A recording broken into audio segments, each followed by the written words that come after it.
And that was because it wasn't costing the banks anything to do all the back door behind the scenes things that it is for them to actually be able to fund loans and do loans and things like that for mortgages.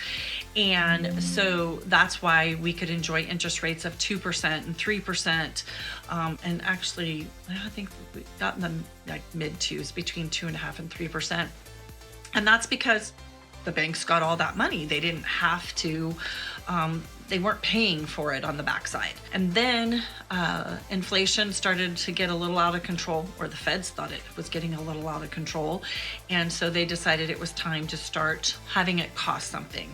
And so they started raising the rates. And as you know, every quarter they were raising it 0.25%, 0.5%, whatever it was. But every time they did that, all the rates were changing. So car loan rates, mortgage interest rates, credit card rates, all of that are adjusting because now it's costing them that additional percentage. So like right now, the Fed rate is like 5.25% to 5.5%. So that's the rates that the banks are paying, or the lending institutions, banks, things like that. They're paying that. So then they're charging the interest on top of that, because of course, who are they going to pass it along to? You and me.